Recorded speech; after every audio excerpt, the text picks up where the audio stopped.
What is going on, everyone? Welcome to another SGN video where it's all sim all the time. And for today's video, I'm bringing you something I normally don't bring you guys in March, and that's a Madden video. Normally we're well past Madden, we're on to 2K and MLB The Show. But I felt like I had to bring this video to you guys because this is something that has just recently been brought to my attention, and I've been playing around with it the last couple days, and I'm mind blown.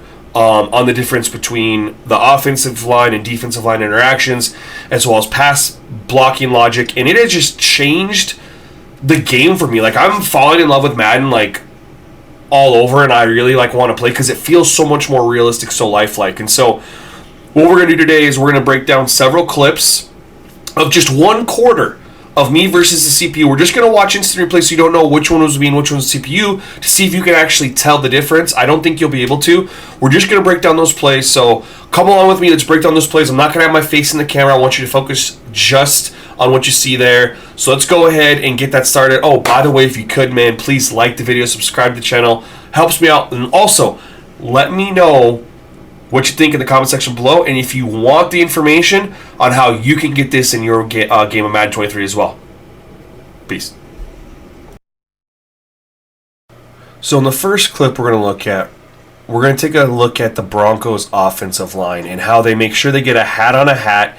There is a double team block on the interior line, but I want you guys to focus on how the edge rushers are actually getting pressure on the outside, which does create a pocket even though the ball was gotten rid of really quickly. But the other thing I think that's important to note with these blocking and D-line interactions is that there's no stonewalling. Like, they're still moving upfield and they're using moves to get free, and therefore you are not able to hold on the football for forever. This next play on a run, we're going to talk about the right side. We're going to look at the two tight ends, number 80 and 83. 83 lined up as a fullback in this situation. And this is a play to the outside. And what impressed me about this is how 80 goes and hits the double team block on Bosa, and then springs off of it, hitting the linebacker, allowing 83, who played fullback, to go hit the secondary safety coming in to help, which is what allowed this run to go for 5 or 6 yards. But just the fact that they're double team block, bouncing off of it, and they're hitting everyone at the right levels just on a 5-yard carry. It was just something that I've never really seen before with how realistic it went. On this play, we're going to take a look at, again, the pass rush is not stagnant. It's there. And it's coming from the outside with Bosa, and it's coming from the inside. So if you don't take the time to double team, if you don't double team the right person, you're going to have that 2.5 to 3.5 seconds of time to throw, just like they do in the NFL. And that's what I think is so beautiful here is the Bosa gets around the outside and comes in, and Wilson is forced to let go of the football quicker because there's no just stagnation other than on the double team. Everyone else is creating pressure even though they're being blocked. And that's so new and refreshing to me. For the next play, we are going to switch to the Chargers, and I want to focus on, number one, hat on a hat. Even with the blitz coming from the Broncos, the offensive line gets a hat on the hat. But even with a hat on the hat, I want to also point out that there's pressure.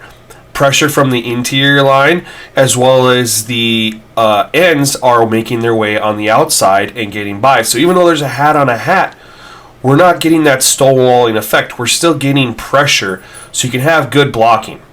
This next play is another perfect example of that. We have 3-man rush initially from the Broncos with 2-man blitzing on the outside. And even with the 3-man, the nose tackle is able to split off. The center leaves to go try to pick up someone else, but because the pass was made quickly, it didn't create a sack. Running the ball. This is something else we want to talk about too, is running the ball. We have the pulling guard comes over and has a nice seal block from the center, who goes to go get the linebacker as well to create this upfield play. And this is just blocking that it has happened before, but the fact that it's just so consistent and looking so good, it makes it feel like real football right now.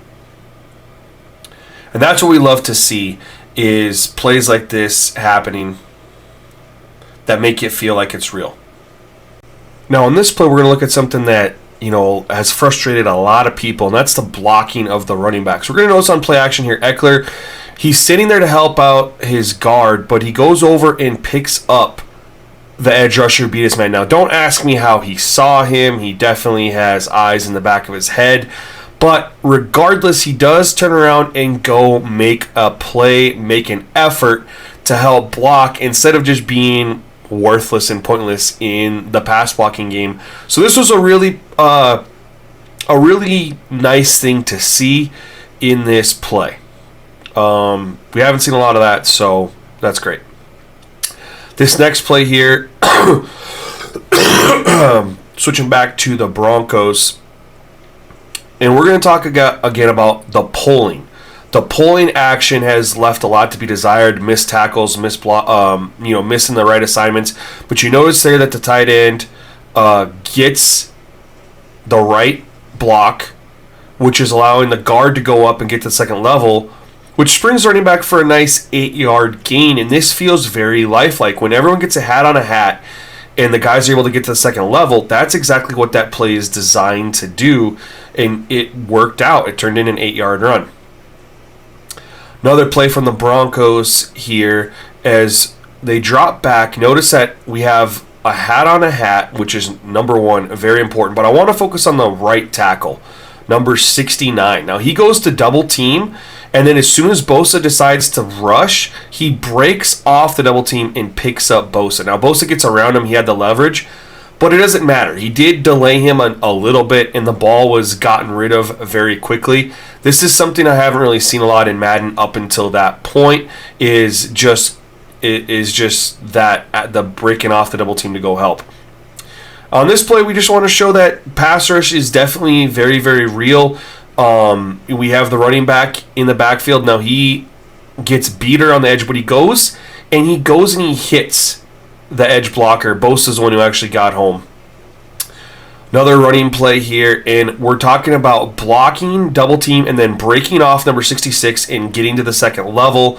This is just absolutely beautiful. This is stuff that you actually see on Sundays, and it's being executed fairly well right now. On this play, again with the Broncos, for whatever reason we had more plays with the Broncos that we wanted to highlight, was just the fact that the pass rush is very, very alive, and sometimes guys just beat the blocker and get home free. They just push him down.